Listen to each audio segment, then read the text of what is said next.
So DJ Phenom played your 5 o'clock exclusive today, which was Fantasy, one of your brand new songs. So talk to us about the song. Talk to us about the album. Oh, man, the album, Pain is Love 2, Pill 2. I'm dubbing it Pill 2. Everybody go get on the pill June 7th. Not the kids. No, it's a great album. I mean, me and Seven got back together. We ain't worked in like 10 years. We back on it, and we made an incredible album. Real Life Fantasy is the first single off the album. I mean, I got a lot to talk about, man. I've been through a lot, seen a lot, so, this album is definitely taking you there. Now, is the album completed? Because I got the date of June 7th for the release date. Absolutely. Nice. June 7th. I go in on June 8th, so I figured, that Tuesday before I go in wouldn't be a bad day to put the album out. Absolutely not, because you're going to, it's so strange because, if anything, we should all be talking about, the fact that you have to leave is such a sad thing that you have to turn yourself in. But sad about it. But you're, I'm actually, real talk, I'm actually thanking the NYPD because now I have a chance to go and better myself. You understand? So, it's a funny thing, but you got to make the best out of your situations, and it's not the best situation to be in, but I'm going to make the best out of it. I never got my GED, so I'm going to go in and get that. I'm going to come out looking like a monster because I'm going to work out crazy, and I don't smoke anymore. So I'm clean, I'm healthy, my mind is fresh, everything. I feel great. Prodigy, I don't know if you got a chance to read his book yet. But Prodigy did say, and you should bring that with you when you turn yourself in. You gotta read that book because Prodigy says, about prison that he felt like he had done so much dirt his whole life, though he thought he shouldn't have gone in for the charges that he was actually, put in jail for. He basically said he felt like he did so much dirt his whole life that he really did deserve to be there.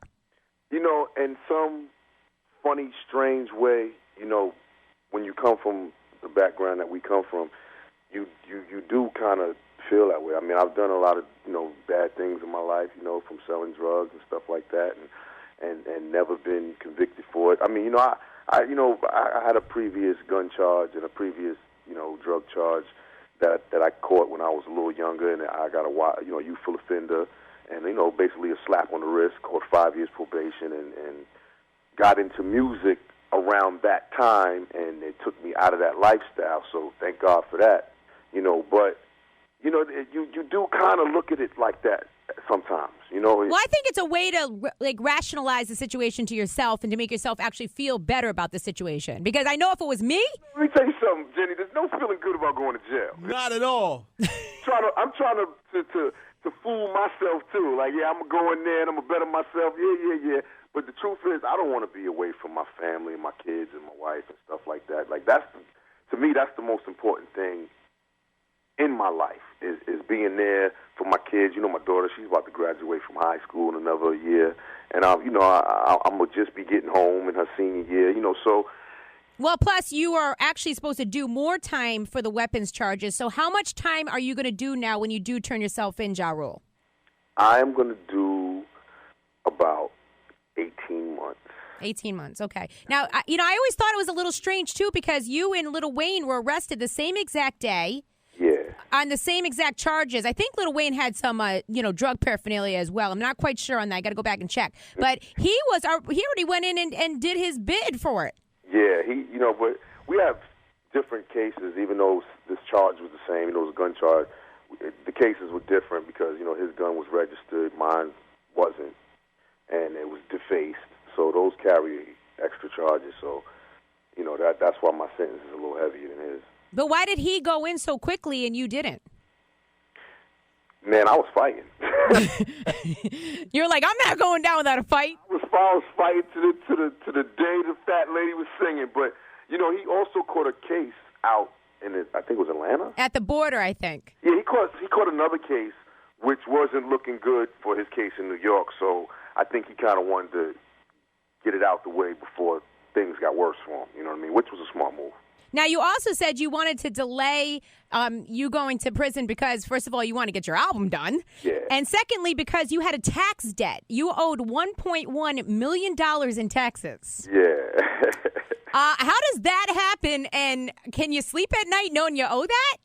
I mean, yeah, I sleep fine. I mean, because, you know, Uncle Sam just wants his money, and as long as you can pay him, it's not a big deal. So, you know, that's I want to clear the air on that as well, because, you know, I get people saying, you know, Ja Rule don't pay his taxes. Of course, Ja Rule pays millions of dollars in taxes, but that was one of my companies that I have that, you know, was overlooked, and, you know, it was not tax evasion. It was failure to file, and, you know, so it's not as crazy as everybody makes it sound, and, you know, taxes are being paid, and it's fine.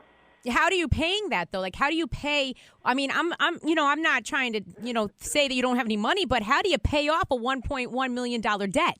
You write a check, Jenny. Well, let me tell you something. I couldn't write a $20 check right now without it bouncing, so I can't even imagine. You don't have no hit songs either, Jenny. Yeah, you write them a check. I mean, you know, you give them half or whatever the case may be, and then, you know, they could either put you on a payment plan or whatever, how they do that. But, you know, I'm not in a bad situation, so, you know, I'm paying them, and it's done.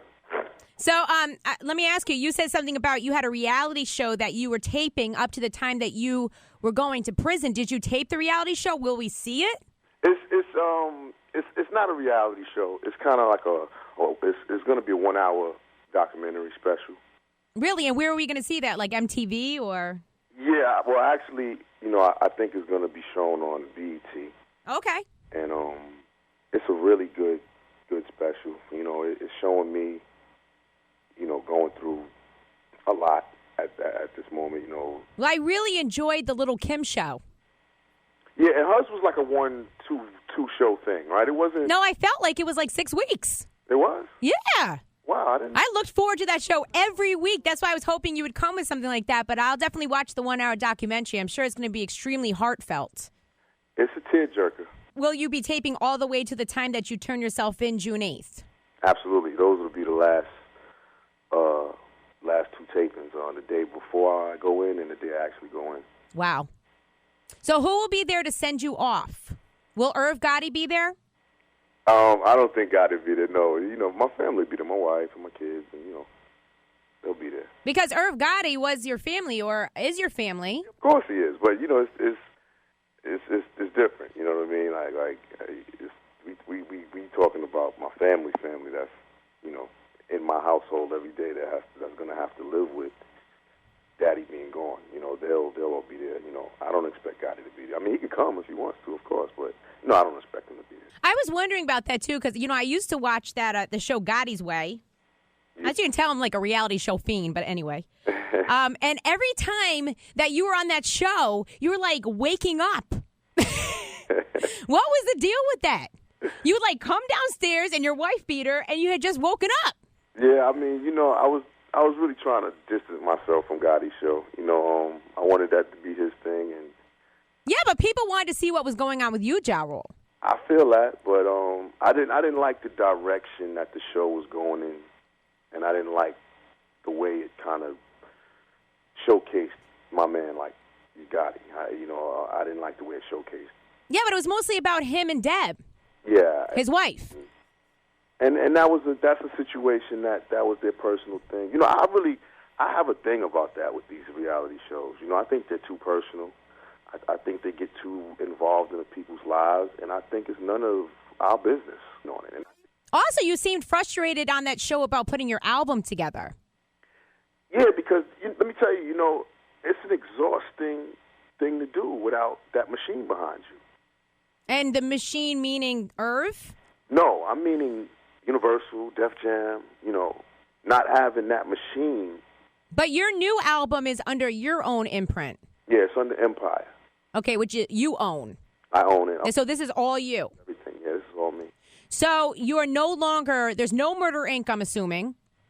I mean, you know, Gotti's still, you know, Murder, Inc. in it, but there's no company. But who is on that label? Lloyd left, Ashanti left, you left, Vanessa Carlton he had. She's no longer there, right? There's no label Murder, Inc. right now, no. Okay. Okay. I was just curious about that. And then I saw footage of you, Ashanti, and Lloyd all on stage together. Yeah.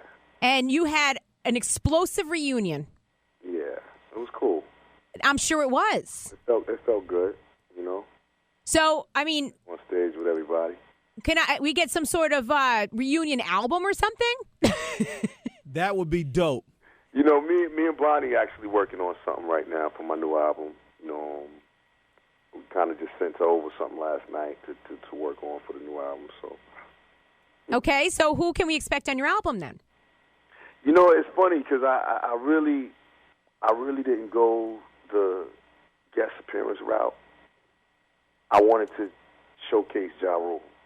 Okay. And not for nothing, I reached out to people that would remain unnamed at this moment, and I got the I got you, and then I don't hear from them. You know what I'm saying? So I went through that too, and I said, you know what? I'm a hit maker, man. I don't need to deal with that, man. I'll go make my own hits, man. It's not a problem. So let me guess who you reached out to. I'm assuming you reached out to Lil Wayne. No, actually I didn't. Okay, Rick Ross. No, Ross is my dude, but I didn't reach out to him either. Or Drake? No. Nicki. Me and Drake actually just met for the first time. I was out in L.A. and I seen him at Berry's, the pizza spot. Okay. I don't want to lean on none of these people to do anything for me. I stand on my own too.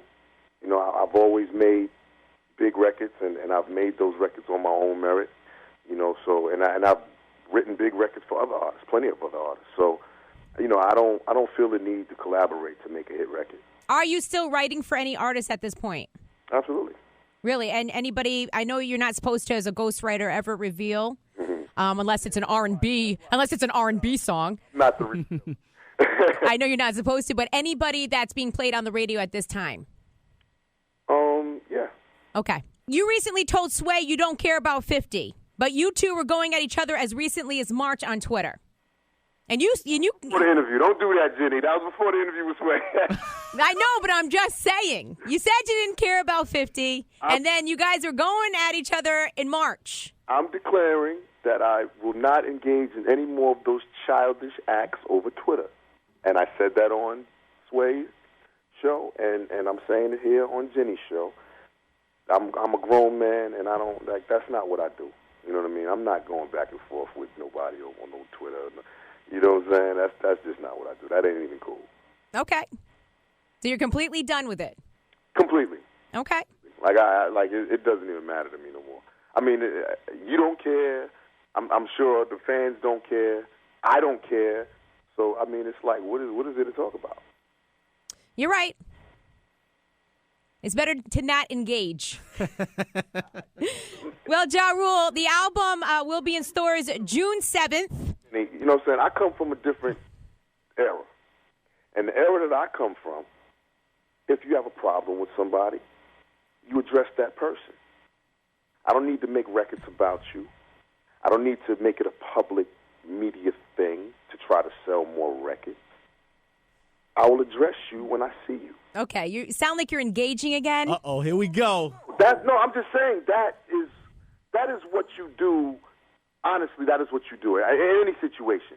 Like if me and you had a gripe, Jenny, I wouldn't get on another radio station and say, Jenny this, Jenny that. I wouldn't do that. I would call you and say, Jenny, what's the problem? Where did we go wrong, babe?